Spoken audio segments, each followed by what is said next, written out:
ಕನ್ನಡ ನಾಡು, ಇದು ಕನ್ನಡಿಗರ ನಾಡಿಮಿಡಿತ. ಯಾರಾದರೂ ಇವತ್ತು ಕರ್ನಾಟಕದ ನಿಜವಾದ ದೇಶ ಪ್ರೇಮಿಗಳಾಗಿ ಸಂವಿಧಾನ ಎತ್ತಿಡಿತಾ ಇದ್ದಾರೆ ಅಂದ್ರೆ ಅದು ಒಳ ಮೀಸಲಾತಿ ಹೋರಾಟಗಾರರು ಮತ್ತು ಹೋರಾಟಗಾರತಿಯರು ಅನ್ನೋದು ನಾನು ಹೆಮ್ಮೆಯಿಂದ ಹೇಳಕ್ಕೆ ಇಷ್ಟಪಡ್ತೀನಿ. ಈ ನ್ಯಾಯದ ಹೋರಾಟದ ಜೊತೆ ಎಂದೆಂದಿಗೂ ನಾನು ಇರ್ತೀನಿ. ನಮಗೆ ಸ್ನೇಹಿತರೆ, ನಾನು ಮೊದಲು ಕೃತಜ್ಞತೆ ಕೊಡೋದು ಭಾಸ್ಕರ್ ಪ್ರಸಾದ್ ಅವರು.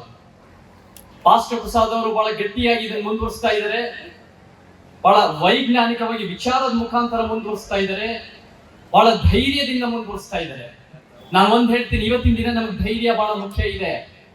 ಧೈರ್ಯ ಯಾಕೆ ಮುಖ್ಯ ಇದೆ? ನಾವು ಧೈರ್ಯ ಎಲ್ಲಿ ಕಾಣ್ತೀವಿ ಅನ್ಕೊಂತೀವಿ ಅಂದ್ರೆ ಎಲ್ಲೋ ಒಂದ್ ಕಡೆ ಜಿಮ್ ಅಲ್ಲಿ ವೇಟ್ ಎತ್ತಿದಾಗ ಅದು ಧೈರ್ಯ ಅಲ್ಲ, ಅಲ್ಲಿಂದ ಧೈರ್ಯ ಬರಲ್ಲ.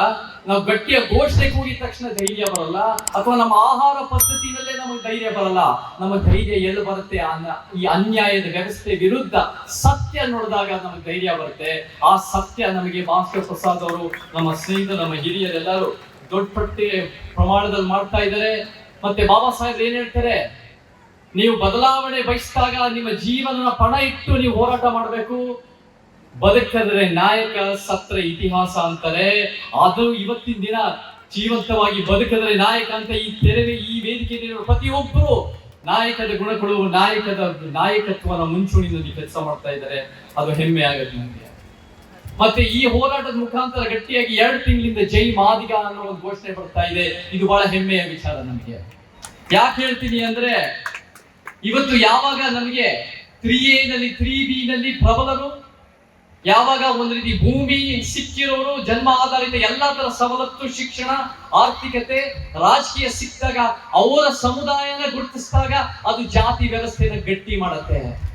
ಅವರು ಇನ್ನು ಕೊಚ್ಕೊಂಡಾಗ ಈ ಜಾತಿ ವ್ಯವಸ್ಥೆನ ಪ್ರಬಲ ಮಾಡುತ್ತೆ. ಈ ಜಾತಿ ವಿನಾಶ ಅಲ್ಲ. ಆದ್ರೆ ಯಾವಾಗ ಸಾವಿರಾರು ವರ್ಷದಿಂದ ಅನ್ಯಾಯದ ಒಳಗಾಗಿ ಅವರ ಅಸ್ಮಿತೆಯನ್ನ ಮುಚ್ಚಾಕ್ಬೇಕಾಗಿರೋ ಪರಿಸ್ಥಿತಿ, ಅವ್ರನ್ನೇ ಕೀಳರಿಮೆ ಅನ್ನೋ ಒಂದು ರೀತಿ ಅವ್ರ ಮೇಲೆ ಹೇರಿ ಅವಮಾನಿಸಲ್ಪಟ್ಟಾಗ ಬಹಳ ಹೆಮ್ಮೆಯಿಂದ ಸಮುದಾಯ ಹೇಳ್ಕೊಂಡಾಗ ಅದು ಜಾತಿ ವಿನಾಶಕ್ಕೆ ಒಂದು ಕಾರಣ ಆಗತ್ತೆ. ಅದು ಬಹಳ ಒಳ್ಳೆ ಬೆಳವಣಿಗೆ. ಜೈ ಮಾದಿಗ ಅಂತ ನಾವು ಗುರುತಿಸ್ಕೊಂಡು ಅದರ ತಕ್ಕಂತೆ ಆ ಗುರುತಲ್ಲಿ ನಮ್ಗೆ ಹೆಂಗೆ ಸಾಮಾಜಿಕ, ಆರ್ಥಿಕ, ಶೈಕ್ಷಣಿಕ ನ್ಯಾಯ ತರಬಹುದು, ಅದು ಬಹಳ ಮುಖ್ಯ ಆಗತ್ತೆ ಸ್ನೇಹಿತರೆ. ಈ ಒಂದು ಗುರುತು, ಈ ಒಂದು ಘೋಷಣೆ ಬಹಳ ಅಗತ್ಯ ಇದೆ. ಮತ್ತೆ ನಮಗೆ 30 ವರ್ಷಗಳಿಂದ ನಮಗೆ ಗೊತ್ತಿದೆ, ಹೆಮ್ಮೆಯಿಂದ ಮಾದಿಗ ಸಮುದಾಯ ಈ ಗಟ್ಟಿಯಾದ ಹೋರಾಟ ಮಾಡ್ಕೊಂಡು ಬಂದಿದ್ದಾರೆ. ಆದ್ರೆ ಈ ಹೋರಾಟ ಬರೀ SC ನಲ್ಲಿ ಒಳ ಮೀಸಲಾತಿ ಮಾತ್ರ ಅಲ್ಲ, ನಮಗೆ ST ನಲ್ಲೂ ಒಳ ಮೀಸಲಾತಿ ಬೇಕು. ಪ್ರವರ್ಗ 1, 2 ನಲ್ಲಿ, ಪ್ರವರ್ಗ 2A ನಲ್ಲೂ ಒಳ ಮೀಸಲಾತಿ ಬೇಕು. ನಮಗೆ ಒಳ ಮೀಸಲಾತಿ ಅನ್ನೋದು ಸಾಮಾಜಿಕ ನ್ಯಾಯ ಅಂದಾಗ ಇದು ಒಂದು ಅಸ್ಮಿತೆಗೆ ಸೀಮಿತ ಮಾಡೋ ಹೋರಾಟ ಆಗಬಾರ್ದು. ಇದು ನ್ಯಾಯದ ಸಿದ್ಧಾಂತಕ್ಕೋಸ್ಕರ ಹೋರಾಟ ಇದು ಅಂತ ಹೆಮ್ಮೆಯಿಂದ ಹೇಳ್ತೀನಿ. ದ್ರಾವಣ, ಯಾಕಂದ್ರೆ ಅವರಿಗೆ ಮಾದಿಗಂತ ಹೇಳ್ಕೊಳ್ಳಿಕ್ಕೆ ನಾಚಿಕೆ ಆಗ್ತಕ್ಕಂಥ ಸಂದರ್ಭ ಆಗ್ತಾ ಇದೆನೋ. ಹೀಗಾಗಿ ನಾವು ಜನಸಂಖ್ಯೆಯಲ್ಲಿ ಕಡಿಮೆ ಆಗ್ತಾ ಇದೀವಿ. ಇವತ್ತು ನಾವು ಅದನ್ನೇ ಹೇಳ್ತಾ ಇದೀವಿ. 30 ವರ್ಷಗಳ ಹೋರಾಟದ ಪ್ರತಿಫಲವಾಗಿ ಸುಪ್ರೀಂ ಕೋರ್ಟಿನ ಆದೇಶದ ನಂತರ ಕರ್ನಾಟಕ ಸರ್ಕಾರ ವಿಳಂಬ ಮಾಡತಕ್ಕಂಥ ಸಂದರ್ಭದಲ್ಲಿ ಇಡೀ ದೇಶಕ್ಕೆ ಧ್ವನಿಯನ್ನು ಕೊಟ್ಟಿರ್ತಕ್ಕಂಥ ಮಂದಕೃಷ್ಣ ಮಾದಿಗ ಅವರು ತನ್ನ ಹೋರಾಟದ ಮೂಲಕ ಹೈದರಾಬಾದ್ನಲ್ಲಿ ಲಕ್ಷ ಡಪ್ಪಲು ಬೇಯಿ ಗೊಂತಲು ಕಾರ್ಯಕ್ರಮವನ್ನು ಘೋಷಣೆ ಮಾಡಿದ. ಲಕ್ಷ ತಮಿಟೆಗಳು, 1000 ಧ್ವನಿಗಳು ಅಂತಕ್ಕಂಥ ಹೋರಾಟವನ್ನ ಪ್ರಾರಂಭ ಮಾಡಿದ. ಆ ಹೋರಾಟದ ಕಿಚ್ಚು, ಆ ಹೋರಾಟದ ಕಹಳೆ ಪ್ರತಿಯೊಂದು ಹಳ್ಳಿಗಾಡಿನಲ್ಲಿ ಹೆಣ್ಣು ಗಂಡು ಮಾದಿಗರು ತಮಿಟೆಗಳನ್ನು ಹಿಡಿಕೊಂಡು ಬೀದಿಗೆ ಬಂದಿರ್ತಕ್ಕಂಥದ್ದು. ಕಾರಣ ಆಂಧ್ರ ತೆಲಂಗಾಣ ಸರ್ಕಾರ ಇಡೀ ಸಮಾಜದ ಬಗ್ಗೆ, ಮಾದಿಗರ ಬಗ್ಗೆ ಹಂಚಿಕೊಂಡು ತೆಲಂಗಾಣದಲ್ಲಿ ರೇವಂತ್ ರೆಡ್ಡಿ ಇವತ್ತು ಒಳ ಮೀಸಲಾತಿಯನ್ನ ಜಾರಿಗೆ ಮಾಡಿರ್ತಕ್ಕಂಥದ್ದು. ಅದು ಮಂದಕೃಷ್ಣ ಮಾದಿಗ ಅವರ ಹೋರಾಟ. ಅದೇ ರೀತಿಯಲ್ಲಿ ಆಂಧ್ರ ಪ್ರದೇಶದಲ್ಲಿ ಮೊಟ್ಟ ಮೊದಲನೆಯದಾಗಿ ಕಾರ್ಯಕ್ರಮವನ್ನ ಚಂದ್ರಬಾಬು ನಾಯ್ಡು ಅವರ ತಾಯಿ ಉದ್ಘಾಟನೆ ಮಾಡಿರ್ತಕ್ಕಂಥ ಕಾರ್ಯಕ್ರಮ. ಚಂದ್ರಬಾಬು ನಾಯ್ಡು ಅವರು ಮೊದಲನೇದಾಗಿ ಒಳ ಮೀಸಲಾತಿಯನ್ನ ಜಾರಿಗೆ ಮಾಡಿದ್ರು. ಸಂದರ್ಭದಲ್ಲಿ ಮಾದಿಗ ಮೀಸಲಾತಿ ಹೋರಾಟ ಸಮಿತಿ, ದಲಿತ ಸಂಘದಲ್ಲಿ ಇರ್ತಕ್ಕಂಥವ್ರು, ಕಾಂಗ್ರೆಸ್, JDS, BJP, RSS ಅಲ್ಲಿ ಇರ್ತಕ್ಕಂಥ ಎಲ್ಲಾ ಮಾದಿಗರ ಹೊರಗಡೆ ಬಂದು ದಂಡೋರ ಮಾದಿಗನ್ನರ ದಂಡೋರ, ಮಾದಿಗನ್ನರ ದಂಡೋರ, ಇದು ಮಟ್ಟಿ ಜೀವನ ದಂಡೋರ, ಅಂತೇಳಿ ಒಂದು ಸಾರಿ ಆಂಧ್ರದಲ್ಲಿ 15 ಲಕ್ಷ ಜನ ಚಂದ್ರಬಾಬು ನಾಯ್ಡು ಸರ್ಕಾರಕ್ಕೆ ನಡುಕ ಹುಟ್ಟಿಸ್ತಾರೆ. ಅವಾಗ ಚಂದ್ರಬಾಬು ನಾಯ್ಡಿಗೆ ಅರ್ಥ ಆಗ್ತದೆ, ಓಹೋ ಮಾದಿಗರ ಸಂಖ್ಯೆ ಇಷ್ಟಿದೆ, ಇವರು ಮನಸ್ಸು ಮಾಡಿದ್ರೆ ಯಾರು ನಾನು ಗೆಲ್ಲಿಸ್ತಾರೆ, ಯಾರು ನಾನು ಸೋಲಿಸ್ತಾರೆ ಅನ್ನೋ ವಾಸ್ತವ ಅರ್ಥ ನಂತರ ಚಂದ್ರಬಾಬು ನಾಯ್ಡು ಒಳ ಮೀಸಲಾತಿ ಜಾರಿ ಮಾಡಿ. ಒಳ ಮೀಸಲಾತಿ ಜಾರಿ ಮಾಡಿದ ಕೂಡಲೇ 96ರಲ್ಲಿ 97, 98, 2004ವರೆಗೆ ಅಲ್ಲಿರ್ತಕ್ಕಂಥ ನಮ್ಮ ಚೆಲುವಾದಿ ಬಂಧುಗಳು E.V. ಚೆನ್ನಯ್ಯ ಅನ್ನೋ ಒಬ್ಬ ವಕೀಲ ಸುಪ್ರೀಂ ಕೋರ್ಟ್ಗೆ ಹೋಗ್ತಾರೆ. ಮಾದಿಗರಿಗೆ ಪಾಲ್ ಕೊಡಬಾರ್ದಾಗಿತ್ತು, ನಾವು ಅಣ್ಣ ತಮ್ಮರು ಎಲ್ಲ ತಿಂತಿದ್ವಿ ಅಂತ. ಇದರ ವಿರುದ್ಧ 24 ವರ್ಷ ಕೋರ್ಟಲ್ಲಿ, ಸುಪ್ರೀಂ ಕೋರ್ಟಲ್ಲಿ ಜಗಳ ಆಗ್ತದೆ. ಒಂದು ಕಡೆ ಯುದ್ಧ ಇದು, ನಾವು ಒಟ್ಟು ಒಳ ಮೀಸಲಾತಿ ಹೋರಾಟ 30 ವರ್ಷದಿಂದ ನಡೆದು ಬರ್ತೀವಿ. ಬಟ್ 2004ರಿಂದ 2024 ಆಗಸ್ಟ್ 1ರವರೆಗೆ 20 ವರ್ಷಗಳ ಸುದೀರ್ಘವಾಗಿರತಕ್ಕಂಥ ನ್ಯಾಯಾಂಗ ಚರ್ಚೆ ನಡೀತದೆ. ಆಯಾ ನ್ಯಾಯಾಂಗ ಚರ್ಚೆ ಕೂಡ ಮಾದಿಗರಿಗೆ ಅಂತಾರೆ, ಮತ್ತೆ ಅಣ್ಣ ತಮ್ಮಂದರಿಗೆ ಕಸಿವಿಸಿ ಆಗ್ತದೆ, ಮತ್ತೆ ಅವರು ಮರು ಪರಿಶೀಲನೆ ಅರ್ಜಿ ಹಾಕ್ತಾರೆ, ಕ್ರಿಬುಲೇರ್ ಅಂತಾರೆ.